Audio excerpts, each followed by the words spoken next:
My name is Joe Owen. I'm an expert on leadership. I write about it, I talk about it, and I even do it. In this programme, I'm going to help a head teacher with the sort of leadership challenge many schools face. Filsham Valley is a fully inclusive, comprehensive school near Hastings. 3 years ago, the school needed to improve its performance radically. A new head teacher was brought in. Since Chris Kelly came, the results have greatly improved. But after 3 years at Filsham, Chris is still struggling to find the right staff. The challenge for me was to start to attract the sort of people that we wanted to take the school forward. The other side of the recruitment coin is retention. Last year, Chris had nearly 40% staff turnover.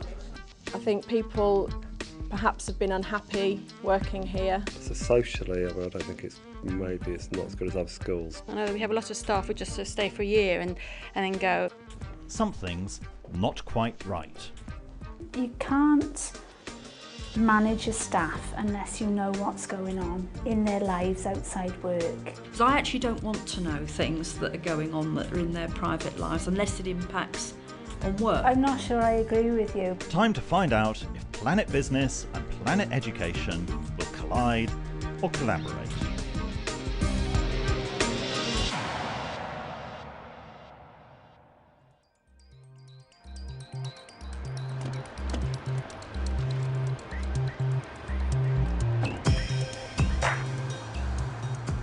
Chris has set herself the following exam question. How do I improve recruitment? In business, you don't answer the question, you challenge it to make sure you've been set the right one. So what is the problem? Recruitment or retention? Companies compete for customers. But behind this visible war, there's another invisible war being fought. The war for talent. The equation is simple. Get the best talent in, get the best results out. Is the same true for schools? Good morning, Joe. How many positions have you had to fill in the last year? Over the course of the year, we've probably had to replace, I would say it's 12 posts. It's not so much the volume as the key significance of those posts, because we're seeking to replace, in some cases, middle leaders. And it's extremely difficult to get experienced staff. It's not difficult to get new staff, but getting people to come into the school who are experienced teachers to take up leadership posts and to have the sort of innovative skills that we're looking for is a real challenge. We very seldom have a field of people we would want to interview of greater than 2 or 3 candidates, very rarely, and for some posts there are no applicants at all. Right, that's a pretty clear challenge. Chris tells me she thinks the problem is recruitment. But is it? Should she focus on recruiting new staff or retaining existing staff? To answer that, I need to find out why so many staff are leaving in the first place. We're working with some very, very challenging students and challenging families. So therefore it's by no means any cakewalk working in a school like this. One thing I do think at Filsham Valley, more than other schools I've been at, is that it can be very hard to establish yourself. One of the factors could be that when one person goes, often other people see it as their time to go, especially if they've been here for a little while. At first, the answers pointed in every direction, but as I kept on digging, a pattern started to emerge. The comments I've heard are that it's not quite so sociable maybe. They've changed our break times, so we only have half hour first break, half hour for lunch. People find it difficult to comprehend change, and changes have happened a lot in the last 2 years. Some things have happened and we've not found out about it until quite late on. It's almost like too many changes are made. I think people perhaps have been unhappy working here. And I think just having people be a bit like, come and knock on your door and come and have a coffee, or just try to get people out, would maybe improve people's spirits really, and see if that would just make it a nicer day really. Too much change and too little communication seem to be the big issues. Communication means getting out there. As John le Carré wrote, a desk is a dangerous place from which to view the world. Time to ditch the desk. Recruiting obviously is related to retention, because if you get the right people in, then actually they will want to stay. And a very common mistake in business is people are recruited just for skills, and then you find the values are wrong and they have to leave, and it's very messy on both sides. I think the values are critically important. However, I also know that when I've got a field of one, having advertised 3 times, that if the person can walk and stand up, that's probably going to have to be enough. When we were talking to the staff, not surprisingly, the staff feel most comfortable talking about the tangible things. That's safe territory for people to talk about. And I'm not sure it's really getting through to the heart and emotionally to where people are at. We were getting hints of it, though, when people started talking about change. We heard a little bit around the challenges of coming into a new working environment where you don't have a network, you don't have the relationships, and so they need to be pulled into the community at a personal level, and they also need to be pulled in professionally with lots of that professional support as well. The killer question when we did a survey in my previous company of what made a good boss is often, does my boss really care for me? Now, you have a huge challenge here with 64 staff. It's very difficult to show that you care personally for each member of staff. Now, there are 2 possible ways forward. One is make sure your senior leadership team can really do this, but actually your staff really want to know you as well. It's the oldest story in the book that prevention is better than cure and retention is better than recruiting. Maybe the best thing is not talk about it in theory, but see it in practice. Well, let's see if we can set that up. So Chris really needs to talk to her staff and let them know how much they are valued. Perhaps meeting a business leader who has faced and overcome the challenge of recruitment and retention would really help her. I'm taking Chris as far away from a head teacher's office as is possible to a plant hire business in Andover.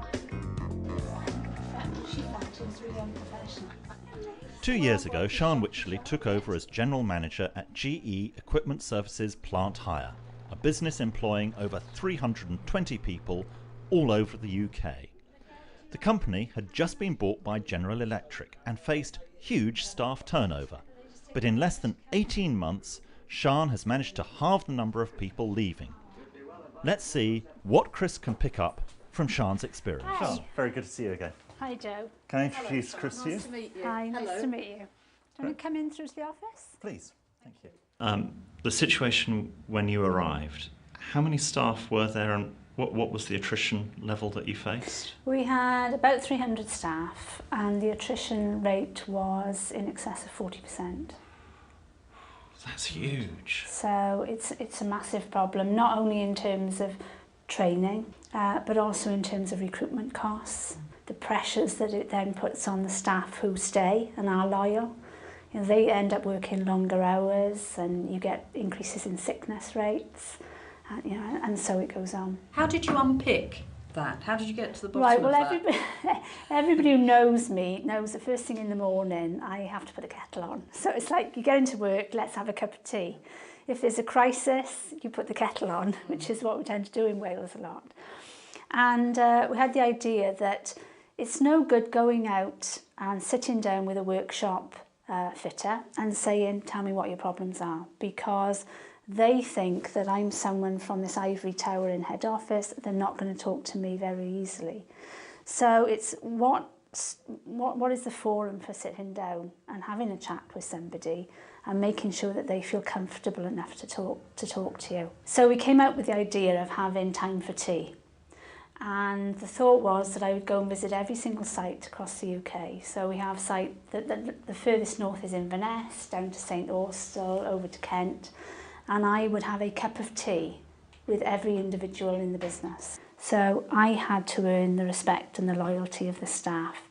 And they needed to realise that when they told me something, I would take it seriously and I would do something about it. So how do you spend sufficient time with people and make them feel sufficiently relaxed to really let you know what's going on so that you can support them? Because I actually don't want to know things that are going on that are in their private lives unless it impacts on work, because I do think it's important that people have their own arenas. So just explore that with me a bit. I'm not sure I agree with you, Okay. because I don't want to be nosy and I don't want to pry into people's lives. But I think you need to understand the background. Because the other thing is you need to understand why people come to work. Yes. Because it's not always money. And one of the things I learnt many years ago, because I came to work for money, and I thought everyone did. And then you find out that it's not all about money at all. You can't manage your staff unless you know what's going on in their lives outside work. And if you've got a problem member of staff and their husband's dying of cancer and things like that, and you don't know, and you find out afterwards, it's just awful. And most people don't say in work, they come to work to get away from the problems, not to talk about it. But you really need to know what's going on. And you know, my time for tea again, there was a fitter who he was telling me that he loved the job and it was fantastic, and it was the only thing that kept him going. He was 58, 59. Only thing that kept him going after his wife died. And I said, when did your wife die? And he said, 3 weeks ago. I thought, God, we didn't know that. And he didn't have a day off for the funeral or anything. I was just, sorry, I get upset with things like that. I think that's so true. You're talking about actively, as part of your strategy, getting under the skin of people who some of whom may be reluctant to say very much about themselves. But you were saying that perhaps it's you. Yes, I think maybe it is. The majority wouldn't know very much about me as an individual. I would guess that some of my staff don't know whether or not I'm married, for example. I find that unbelievable. And they certainly, the majority would not know, apart from my senior leadership team, would not know anything about my relationship with children, you know, in family terms, or anything like that. But do you think they see you as a real person then? Or just somebody who's there, you know, cardboard cutout, comes in, you know, does the work and then goes home again? Well, I guess some do. They must, I would guess. One of the things I do, I have a head teacher surgery on a regular basis. And one or two people might come along, but often nobody comes at all. And the door's open and there's tea and cakes. Okay. And I say to people at the beginning of the week, and it's published in advance, you know, just come along, just have a chat, have a moan, whatever. But you're doing it on your territory, aren't you? So if I said, come to Bristol and see me, it's never going to happen. Just ask maybe one thing to maybe push us a little bit. Time for tea, tips and tactics, okay? Because you obviously get a lot out of the time for tea. Just talk us through how you actually do one of those time for teas that gets people to talk. I mean, where do you have tea? Yeah, are people scheduled at half-hour intervals, or do you just? I mean, how does it work? Turn up at the depot, and then it depends who you're seeing. So with one of the fitters, I'd probably go into their mess room. I'd probably sit on the edge of the desk. I'd probably swear a little bit. I'd probably talk about football or whatever until they start talking. So you will get some cantankerous people who say, I haven't got anything to say. And you go, come on, don't give me that. You know, what are you unhappy about? When you go to the pub on a Friday night, what do you have a moan about? What do you say? That flaming woman, guess what she's done now? What annoys you? And then they can't resist but tell you. Well, Sian certainly talks the talk. Time for tea sounds good, but were there any tangible results on the shop floor? Any particular examples from the last few years, from the small to the large?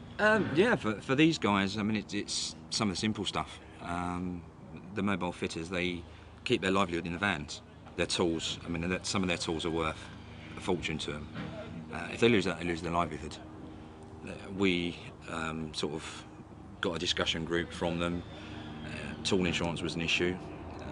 Sian listened to them at the tea time talks, and that was implemented literally within days. But now we've got access to talk to upper management, that it has forced people to look at what we're saying. Right. And help us. Okay. Because at the end of the day, we're the people that supply the product to make the company work. Back in her office, I asked Sian whether these changes had cost her a lot of money. It didn't. No, it didn't. It didn't cost us very much. One of the things that has cost us a lot of money is panicking. So we've got 20 open positions and we have a business to run. So let's just get bums on seats. And we have taken the conscious decision not to employ everyone at all costs. The message is that Chris needs to do some serious listening to her staff. But will she take on board Sian's advice? Today we looked at diggers, recruitment, retention. What do you learn? Well, there's just so much there, isn't there? Just so much to think about and learn. But what came across really strongly from Sian, in relation to recruitment certainly, was that it's not about policies and procedures. It's actually having a value set that puts people at the centre of it. And I think that's the biggest thing that I've learned, certainly about retention of staff. And one of the things that I'm going to do is launch my coffee campaign and make sure that I spend time with every one of my staff before the year's out. It's really important to do that. That's absolutely crucial. I like the idea of putting people first, so treating teachers as people, not as professional grunts grinding out the grades. That would be a change, hopefully, for some of them. Yes, and I think, I would like to think that we do some of that, but I don't think that we put enough emphasis on that. I think we do think about grades, we think about performance tables, we think about all of those things first, and we really need to make sure that people are a priority. And all of that's meant to help retention. The question is, how are you going to show it?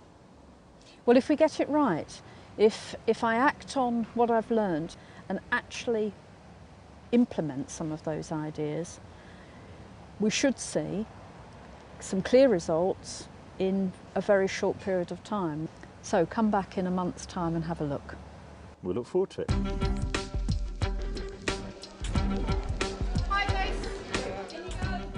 It's the start of a new term and it's been 6 weeks since we last met.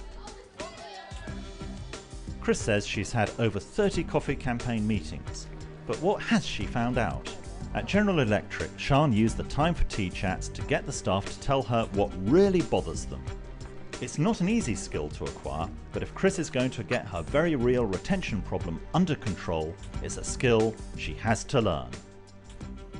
I'm going back to Chris to see what she's really learned from our time together. What's happened since then? I launched the coffee campaign and have spoken to around 30 people. Okay, just on the coffee campaign, let's explore this a little bit further. What we found at GE was people often identify quite small and trivial things, but things that can make a big difference to how they feel about where they're working. What are some of the things that you've been finding from these coffee conversations?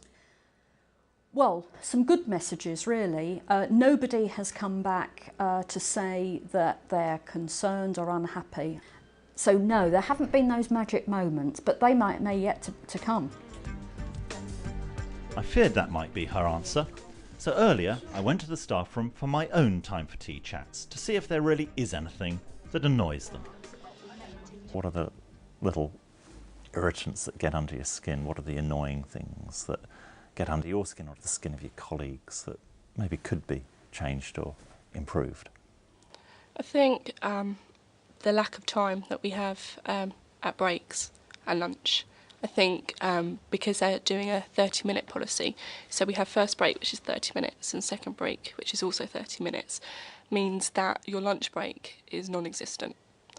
because you're having to deal with students that haven't done homework, so setting detentions, or little things about like your tutor group wants to go into their rooms to use your lockers, and all those types of little things that do mean that a 30-minute lunch break actually means you've got 5 minutes to scoff down some food as quickly as you can. I suppose there is a lack of communication. The lines of communication don't seem to be that clear, and there's certain things that have happened in the past that the teachers who are really on the coalface don't find out about until last minute, and that is very, very irritating, and we don't necessarily have that much say in it either.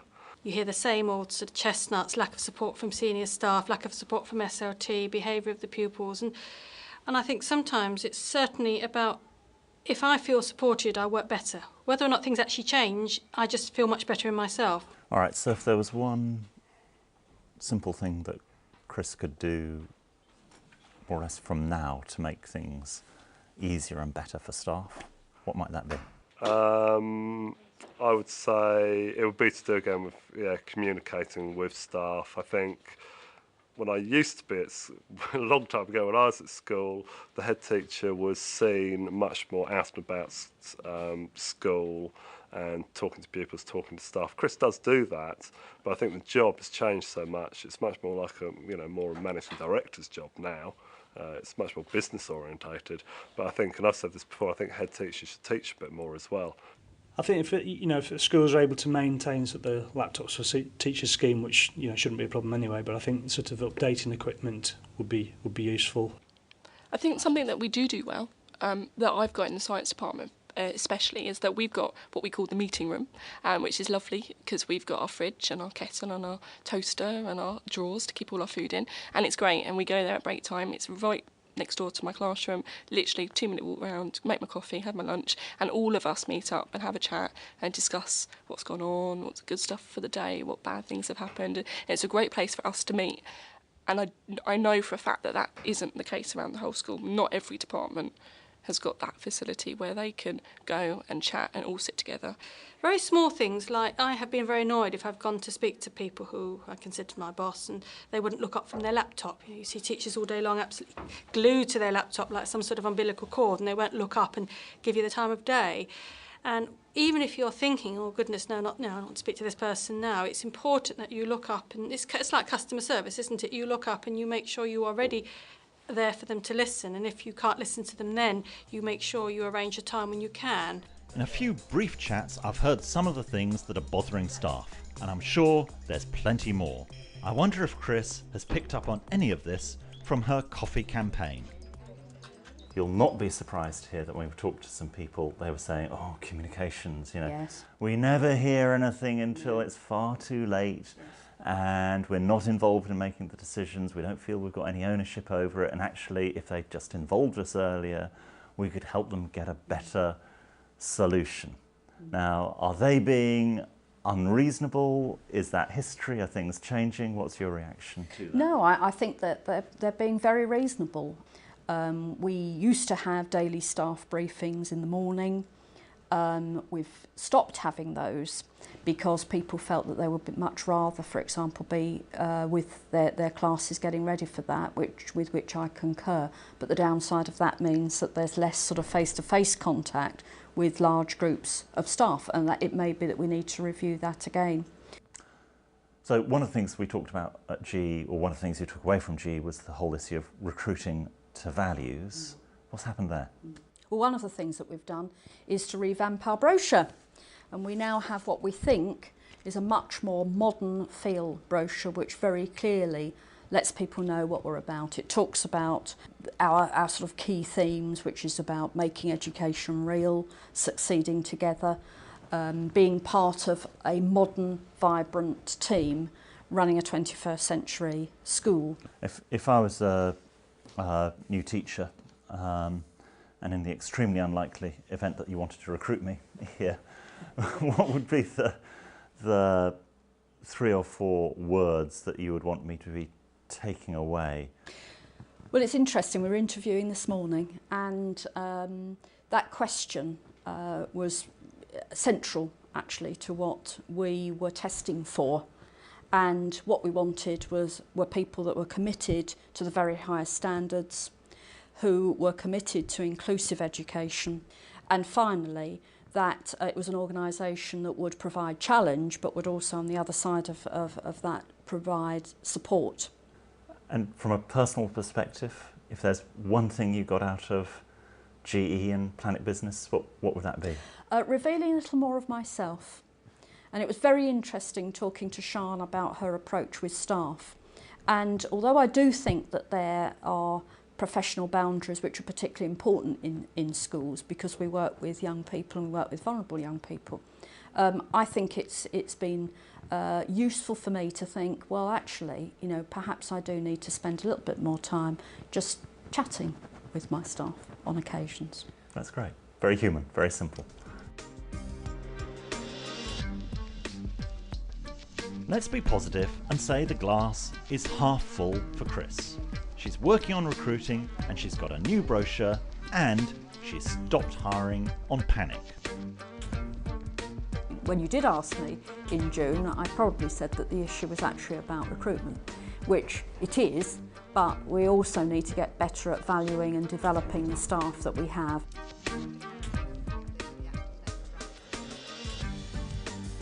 With Chris focused on recruiting, has she got the time to focus on retention as well? Perhaps this is an opportunity for another member of her senior leadership team, because all good leaders know that leadership is a team sport. It's easy in theory, but it's tough in practice, and that's her challenge.